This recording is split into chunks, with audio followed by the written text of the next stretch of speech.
Olá pessoal, muito boas-vindas a este curso de primeiros passos com o roteador Juniper MX204. O objetivo deste curso é nortear profissionais que já sejam da área de redes de computadores, que conheçam ou não o Juniper, a plataforma, o sistema operacional Junos, que é o sistema que roda dentro dos equipamentos desse fabricante, e poder mostrar algumas boas práticas de configuração deste equipamento, dar as principais informações referente aos seus limites de operação de temperatura, sobre a sua capacidade de processamento, no caso específico, tabela de rota, qual que é o tamanho, enfim, informações importantes para a sua instalação, operação e primeiros passos com esse equipamento. Tá?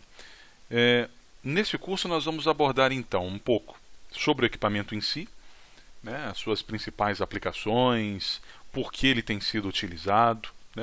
Vocês vão ver que tem sido bem comum empresas de telecomunicações, provedores de internet, empresas de diversos segmentos começarem a adquirir soluções Juniper. E um dos equipamentos que tem sido muito adquirido tem sido o MX204, justamente pelo seu custo-benefício, pela sua alta densidade de porta, que tem um custo-benefício interessante.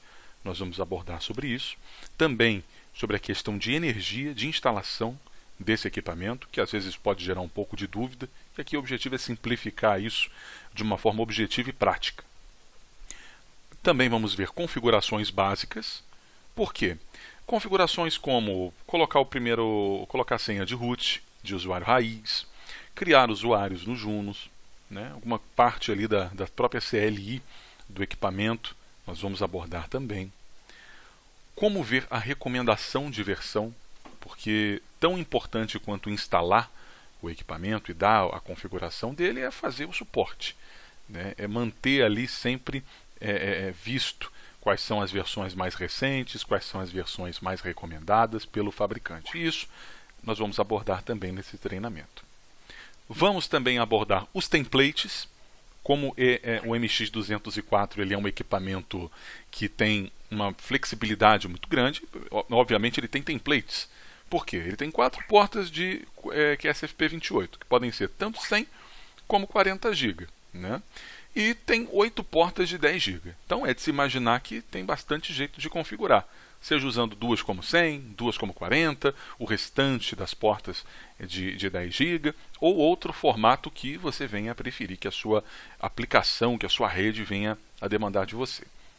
Também vamos ver como atualizar os Junos, viu a recomendação de versão, como faz o download, como faz o cadastro, essas coisas todas a gente vai pincelar e passar rápido, também de forma bem objetiva. E um bônus, que é uma boa prática, uma das mais importantes no roteador Juniper, que é proteger a Route Engine, que é basicamente assim, o coração do equipamento, onde processa-se ali os protocolos, updates dos protocolos de roteamento, enfim, as principais informações que a caixa trabalha, elas são tratadas ali. Então, como que a gente faz para que apenas o tráfego estritamente necessário seja direcionado a ela, para não sobrecarregá-la e assim podermos obter o máximo da qualidade que o equipamento nos oferece. Então, começando sobre o equipamento, sobre o equipamento que nos trouxe até aqui, o Juniper MX204. Ele possui um custo-benefício hoje bastante atrativo e, como comentamos no início, ele tem sido muito implementado por médias e grandes operadoras de telecom e ISPs, provedores de internet, que veem nesse equipamento a possibilidade de poder ter múltiplas funções, e colocá-lo em diversas finalidades na rede. É um equipamento quase que um coringa, seja como uma borda BGP, que ele supre isso muito bem, seja como um PE numa rede MPLS, ele tem suporte ao protocolo, ou como um BNG, um BRAIS, por caso você queira utilizar para essa finalidade, ele também vai suprir com o pé nas costas. É um equipamento bem robusto e justamente por conta disso ele tem sido bem demandado.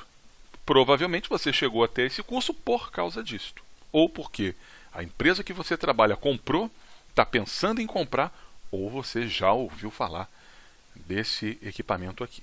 Tá? Então, as principais informações que você precisa ter em mente dele é o throughput, 400 gigabits por segundo full duplex. Tá? Não é pouca coisa, é bem expressivo uma banda como essa, principalmente aí para uma média operadora, para um carrier Ethernet, para uma operadora que vende link, né? Caso você tenha um provedor de internet, caso você administre uma rede que venda trânsito IP, o MX204, ele pode ser uma solução interessante. Tá? Por quê? Ele possui uma densidade de portas muito boa, né? São exatamente 4 interfaces QSFP28, que são essas 4 aqui que vocês estão verificando, e 8 interfaces de 10 GB. Tá? Então, tudo isso aqui já nos mostra uma coisa que, já para quem aí está antenado ou antenada, prestando atenção, se o throughput é 400 GB, aqui totaliza, se eu for utilizar tudo, o quê? 400, ó, 4 de 100 e 8 de 10, 480. Então, eu levaria a um oversubscription da caixa. Mas, justamente por isso, lá na frente, mais adiante, nós vamos tocar no assunto dos templates, que é a forma adequada de estarmos configurando quais portas vamos usar para os projetos que o equipamento foi incluído. Tá? Então, 4 interfaces, resumindo aí, que é SFP28, tanto para 100 como para 40, e 8 interfaces de 10 GB. Tá? Não é pouca coisa. O espaço dele, apenas 1 U de espaço em rack.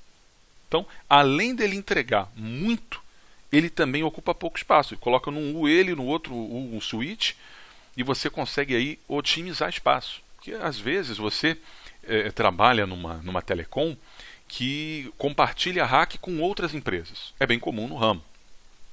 Né? É bem comum no ramo. Então você pode, por exemplo, vamos supor que você está num data center, vamos citar aqui um exemplo, um data center onde você compra link, onde você pega link onde você pega PTT, onde você pega trânsito, e você tem uma outra telecom parceira sua onde vocês dividem rack. O MX204 ele é ideal para uma aplicação como essa. Você já tem um switch ali, coloca o MX em mais um U e um abraço. Né? Você já está ali com a sua borda feita com boa capacidade. Né? 2 milhões de rotas na FIB e 6 milhões de rotas na RIB. É realmente um equipamento de um custo-benefício muito interessante.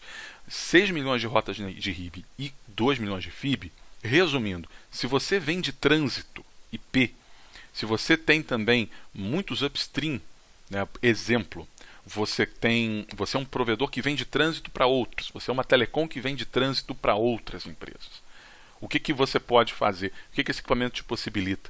Você pode ter mais de uma sessão, várias sessões fechando full routes com tranquilidade. Com tranquilidade.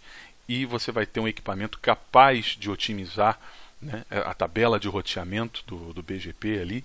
E você vai poder entregar rotas, as melhores rotas, tudo, claro. Obviamente você precisa também fazer filtros. Isso um outro curso nós vamos trabalhar sobre filtros BGP. Né, em Juniper em geral. Mas, via de regra, se trata de um equipamento que pode entregar muita coisa, entrega muito valor e agrega muito na sua rede. Então, a comutação de rede dele é muito boa, é muito rápida. Caiu um PI BGP, você, a partir dos ajustes que você vier a fazer também, ele responde de forma muito rápida. E o cliente sente, obviamente, essa performance, ela é perceptível para ele. Né? A temperatura de operação desse equipamento é outro detalhe que vocês precisam guardar com muito cuidado. Tá? Por quê? A Juniper ela garante o equipamento em temperatura de operação normal de 0 a 40 graus Celsius. Tá? Então, até essa faixa de temperatura, funcionamento normal e garantido pelo fabricante. Só que telecom, principalmente telecom, é um ramo de fortes emoções. Né? É um ramo que tem emoção. Então pode acontecer, eventualmente, um POP, um ponto de operação num lugar muito quente, onde o equipamento esteja, quebrou o ar-condicionado. Aí a temperatura passou dos 40. Então até 55 graus Celsius o fabricante garante que caso haja temperatura extrema, até 55 graus, 15 graus acima do limite, ele consegue operar bem. Mas isso não significa que é 55 para sempre, né? Ou seja, as peças, né, a parte interna do equipamento, ela suporta, né, isso sim, com relativamente pouco desgaste. Agora, se ficar direto, aí já pode degradar e reduzir a vida útil desse equipamento, tá? Mas aconteceu um imprevisto na rede, aconteceu um problema no ponto de operação, até a equipe se deslocar, 55 graus. Então monitore, né, é justamente o tempo de chegar a equipe, a sua equipe de infraestrutura, né, provavelmente, se for um provedor de internet, vocês devem chamar de infra também. Você vai mandar a equipe até lá, é o tempo deles chegarem lá, abrirem o POP, ou deixar aquele ar quente sair, circular o ar e a temperatura baixar. Tá bom? Perfeito. Tão importante quanto falar da temperatura, né, é falar sobre a energia desse equipamento. Tá? Ele suporta tanto fontes AC quanto fontes DC. Tá? E isso por um motivo muito simples. Cada projeto, cada momento, né, cada necessidade, ela tem os seus requisitos. Existem data centers onde você está ligado no retificador, não tem jeito, vai ter que ser a fonte DC. Já existem outros projetos onde você vai poder ter acesso ali ao AC, então você pode colocar a fonte, principalmente quando são data centers dessas grandes empresas, tá? Grandes data centers, que não vem ao caso citar aqui, mas você provavelmente já sabe aí alguns nomes que eu estou comentando aí, grandes data centers onde vocês colocam equipamentos. Então às vezes eles têm restrição, ou é só AC ou é só DC. Ah, mas então tem um MX204 só para fonte AC e só para DC? Não. O chassi é o mesmo. Não muda. Tanto que, exemplo, queimou todas as suas fontes AC. As duas fontes AC do equipamento queimaram. E agora? Aí você às vezes tem um provedor parceiro, um provedor amigo de uma outra cidade próximo, e ele só tem fonte DC. Ele fala, eu tenho fonte DC no estoque. Não, beleza, pode trazer. Pode pegar essas fontes DC e instalar no MX204 sem problema nenhum. Tá? Inclusive, é o nosso próximo ponto. Ó. Aí a visão frontal do equipamento, né? A vista frontal dele, as portas que é SFP 28, as portas de 10 GB SFP+, né? A porta aqui console, né? A porta USB, enfim, aqui também os alarmes referentes ao estado da Route Engine, ao SSD, que tem dentro aqui, onde roda o sistema operacional, enfim. Né? Aqui a visão traseira dele com fontes AC, aqui, e a visão traseira com fontes de DC. Então é totalmente compatível, o chassi é o mesmo. Tá? Então você pode ter no seu estoque, comprou AC, mas quer ter fonte DC de estoque? Pode, vice-versa. Apenas guardem bem, o recomendado é que vocês utilizem as duas fontes iguais. Tá? Então tem que ser duas AC ou duas DC. Tudo bem? Então, quanto a essa primeira etapa de conhecimento sobre o equipamento, os primeiros detalhes são estes. Os próximos capítulos, né, nós trataremos logo em breve. O próximo são as configurações básicas do equipamento. Aguardo você lá. Até daqui a pouco.